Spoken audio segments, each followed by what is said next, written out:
জাতিসংঘ সনদ এটা 1945 সালে 24 অক্টোবর হয় আর কি। নিরাপত্তা পরিষদের গঠন হচ্ছে এরকম 23 নম্বর অনুচ্ছেদে এটা গঠনের কথা বলা হচ্ছে। 15টি সদস্য আছে, এটা তো জানি আমরা। দায়িত্ব হচ্ছে শান্তি শৃঙ্খলা রক্ষা করা, অর্থনৈতিক অবরোধ, তারপর হচ্ছে নতুন সদস্য গ্রহণ, নির্বাচন সংক্রান্ত দায়িত্ব, সনদ সংশোধন, তারপর অর্থ বিষয়ক দায়িত্ব আছে। তারপর এখন নিরাপত্তা পরিষদের স্থায়ী সদস্য আর সংখ্যা বৃদ্ধির পক্ষে যুক্তি। তো বুট্রোস ঘালিয়ার হচ্ছে ম্যারিলিন অলব্রাইট, যিনি হচ্ছে এরকম জার্মানির আজকে স্থায়ী প্রতিনিধি, জার্মানির বিদেশ, আচ্ছা মার্কিন যুক্তরাষ্ট্রের স্থায়ী প্রতিনিধি আর কি যিনি, ম্যারিলিন অলব্রাইট। তো তাদের মতে আর কি ভারত বাদ দিয়ে জাপান আর জার্মানিকে হচ্ছে নিরাপত্তা পরিষদের স্থায়ী সদস্য করা দরকার, কারণ তারা হচ্ছে এরকম হচ্ছে করা দরকার আর কি, কারণ তারা অনেক বেশি চাঁদা দেয় আর কি। তারপর হচ্ছে আফ্রিকা অঞ্চলের সদস্যপদ প্রাপ্তির যৌক্তিকতা। এখানে হচ্ছে আফ্রিকা থেকে একটা সদস্য রাখতে হবে, যাতে নাইজেরিয়ার মতো দেশ সেখানে আর কি গুরুত্ব করতে পারে আর কি, তাদের রিপ্রেজেন্ট করতে পারে। তারপর ব্রাজিলের সদস্যপদ যৌক্তিকতা, এখানে আছে 7ম বৃহত্তম যত দেশ। তারপর এশিয়ার 2টি দেশের সদস্যপদ, যেমন হচ্ছে এখানে আপনার দেওয়ার কথা, আপনার ভারতকে দেওয়ার কথা, তাহলে তাহলে তৃতীয় বিশ্বের রিপ্রেজেন্টেশন হবে। জার্মানি সদস্যপদ পাওয়ার জন্য অনেকে চেষ্টা করছে, বিশেষ করে ইউএসএ। তো ভেটো ক্ষমতা হচ্ছে আমি মানি না। আচ্ছা, ভেটো ক্ষমতা বিলুপ্ত করার পক্ষে যুক্তি হচ্ছে এরকম হচ্ছে যে গণতান্ত্রিক প্রক্রিয়ার অভাব আর বৈশ্বিক ক্ষমতার ভারসাম্যহীনতা, তারপর আন্তর্জাতিক অপরাধের জবাবদিহিতার অভাব, যেমন রুয়ান্ডায় 1994 গণহত্যার সময় কোনো এই ভেটোর ফলে কোনো এরকম নেওয়া যায়নি। তারপর প্রশাসনিক আর রাজনৈতিক স্থবিরতা এর ফলে স্থবির হয়ে যায়, জাতিসংঘের সংস্কারে বাধা হয়ে যায়। তো ভেটো ক্ষমতা বহাল রাখার পক্ষে যুক্তি হচ্ছে কি, যে এরকম যাতে কোনো কান্ট্রি কোনো হটকারী সিদ্ধান্ত নিতে না পারে, সেই জন্য এটা আর কি রাখা হয়েছে। তারপর আর কি দায়বদ্ধতা সহযোগিতা নিশ্চিত করে আর কি এটার মাধ্যমে। আর হটকারী আচ্ছা, তারপর হচ্ছে ভারসাম্য রক্ষা করে আর দায়বদ্ধতা সহযোগিতা নিশ্চিত করে। যদি এটা না থাকে তাহলে কোনো রাষ্ট্র কিন্তু আর কাউকে গণবে না, এই জন্য এটা রাখা দরকার। তো এই জন্য আর কি ভেটো সংস্কার করা দরকার, যেমন আর কি হতে পারে হচ্ছে 2/3 রাষ্ট্রে আর কি কোনো কিছু বাতিল করতে 2/3 আর কি লাগবে আর কি, ভোট লাগবে।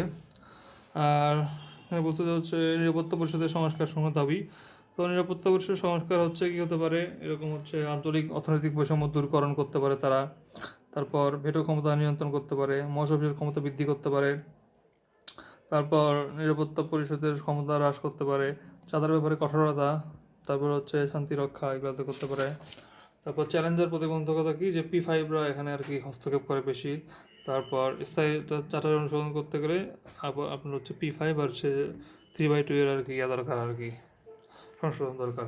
তারপর অস্থায়ী রাষ্ট্রের ভূমিকা এখানে কী কী আছে, এখানে বলছে আলোচনায় সক্রিয় অংশগ্রহণ করতে পারে তারা। তারপর হচ্ছে ভোটাধিকার প্রয়োগ করতে পারে, প্রস্তাব উত্থাপন আর সমর্থন করতে পারে, শান্তি রক্ষা মিশনে ভূমিকা রাখতে পারে, আঞ্চলিক প্রতিনিধিত্বের প্রতিফলন ঘটাতে পারে, তারপর নীতি নির্ধারণে ভূমিকা রাখতে পারে, মানবিক ইস্যুতে সচেতনতা তৈরি করতে পারে, মধ্যস্থতা ও সমঝোতা ভূমিকা রাখতে পারে।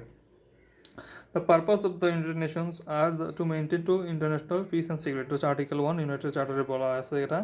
তো বিশ্ব শান্তি রক্ষায় এদের ভূমিকা কি, সাধারণ পরিষদ এরা হচ্ছে রাখতে পারে। আচ্ছা, এটা তো ইয়েগুলো বলছে শুধু।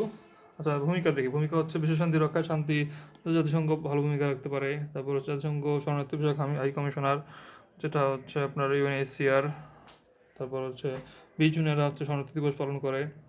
তারপর পারমাণবিক অস্ত্র বিস্তার রোধ করতে পারে এরা। তারপর the United nation is our one great hope for peaceful and free world, এটা হচ্ছে র্যালফ বাঞ্চ বলছে। তো যাই হোক, তারপর হচ্ছে এখন চ্যালেঞ্জগুলো কী কী, চ্যালেঞ্জগুলো হচ্ছে ভেটো ক্ষমতার অপব্যবহার করা, অর্থনৈতিক ও মানব সম্পদ ঘাটতি এখানে থাকে।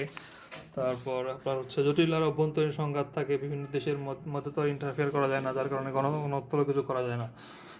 শান্তি রক্ষা বাহিনীর নিরপেক্ষতা ও আচরণগত সমস্যা, এটা একটা হতে পারে। জনসহিংসতা বিভিন্ন ঘটনা পাওয়া যায়। তারপর দীর্ঘস্থায়ী সমাধানের অভাব, তারপর আঞ্চলিক ও বৈশ্বিক শক্তির দ্বন্দ্ব, তারপর হচ্ছে অভ্যন্তরীণ ব্যুরোক্রেসি ও সিদ্ধান্ত গ্রহণের প্রক্রিয়া।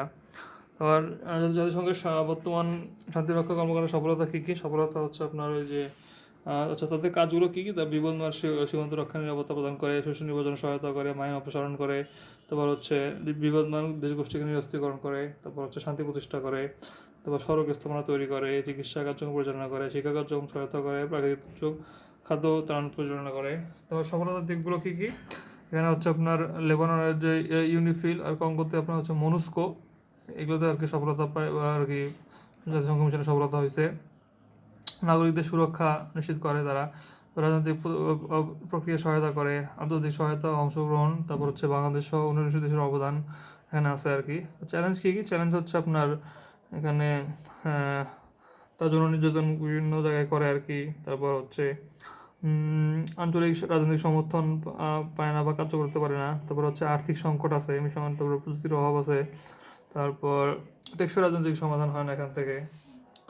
তারপর হচ্ছে জাতিসংঘ মিশনে বাংলাদেশের অংশগ্রহণ সম্পর্কে বলুন। তো সবার আগে 1988 সালে অংশগ্রহণ করছিল, তারপর পুলিশ 1989 সালে, আর হচ্ছে নৌবাহিনী বিমান বাহিনী 1993 সালে। তো 32 বছরে এরকম 71টা মিশন করছে, 54টা নিয়ে 44টা সফলভাবে সম্পন্ন করছে আর কি। আর এখন আর কি 6772 জন বাংলাদেশি কর্মরত আছে শান্তিরক্ষা মিশনে। তারপর তাদের অবদান হচ্ছে এখানে যে লাইবেরিয়াতে তারা একটা করছে, সীমান্ত মোকাবেলায়, সীমান্ত অঞ্চলে বেশ একটা শরণার্থীদের সাহায্য করতে পারছে। তারপর হচ্ছে সামাজিক প্রেক্ষাপট উন্নয়নে ভূমিকা রাখছে। সোমালিয়াতে 1995 সালে তাদের হচ্ছে করছে যে বেসামরিক, জাতিসংঘ বেসামরিক কর্মীদের তারা নিরাপত্তায় একটা ভালো জায়গায় নিয়ে গেছে। তারপর আইভরি কোস্টে বিভিন্ন দূতাবাসে 60 জনেরও বেশি কূটনীতিককে উদ্ধার করছে তারা। তারপরে কঙ্গো প্রজাতন্ত্র হচ্ছে 2003 সালের এখানে ইতুরি প্রদেশে আর কি মামবাসা অঞ্চলের বিদ্রোহীদের প্রতিহত করছে তারা। তারপর নৌবাহিনী তারা 2025 সালে ইউনমিস মিশনে অংশগ্রহণ করছে। বিমান বাহিনী 1993 সালে অংশগ্রহণ করছে বর্ষানি হার্জেগোভিনাতে। পুলিশও আছে আর কি। তো অভিবাসন আর হচ্ছে উন্নয়নের মধ্যে সম্পর্ক বলছে।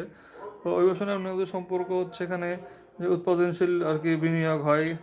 তারপর হচ্ছে যেহেতু প্রবাসী টাকা পাঠা দিয়েই তাদের উন্নয়ন হয়, যেন উৎপাদনশীল বিনিয়োগ। তারপর হচ্ছে উন্নয়নের প্রধান চলক হিসেবে অভিবাসন, তাদের হাতে রেমিটেন্স আছে। তারপর হচ্ছে যে রেমিটেন্সের কথা বলছে, বহুজাতিক আর অর্থ মাল্টিন্যাশনাল হয়ে যায়। তারপর সমাজ সচেতনতা বৃদ্ধি পায়।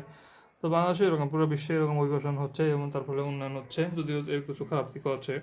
তারপর সিডাও হচ্ছে 1979 সালে গৃহীত হয়, কার্যকর হয় 1981 সালে। আর এর স্লোগান হচ্ছে ওমেন রাইটস আর হিউম্যান রাইটস। এখানে 30টি ধারা আছে মোট। এখানে হচ্ছে 16টি ধারায় নারীর পুরুষের বৈষম্য আর কি চিহ্নিত করা হয়েছে। তো 14টি ধারায় বৈষম্য বিলোপের কথা বলা হয়েছে। এর হচ্ছে গুরুত্বপূর্ণ কিছু দিক হলো যে নারীর প্রতি বিদ্যমান সকল প্রকার বৈষম্য কর্মকাণ্ড, রীতিনীতি, প্রথা ও চর্চা নিষিদ্ধকরণ, খেলাধুলা, শারীরিক শিক্ষায় নারী ও পুরুষের সমান সুযোগ সৃষ্টি, পরিবার পরিকল্পনা, স্বাস্থ্য সেবা প্রদান, বৃত্তি ও অন্যান্য শিক্ষা লাভের সুযোগ প্রদান, বয়স্ক কর্মমূলক শিক্ষা প্রদানের মাধ্যমে বিরাজমান দূরত্ব হ্রাসকরণ, তারপরে একই বিদ্যালয় একই শিক্ষাক্রমে একই পরিবেশে একই মানের শিক্ষকদের সঙ্গে দ্বারা শিক্ষালাভের সুযোগ প্রদান। এটাই হচ্ছে এখানকার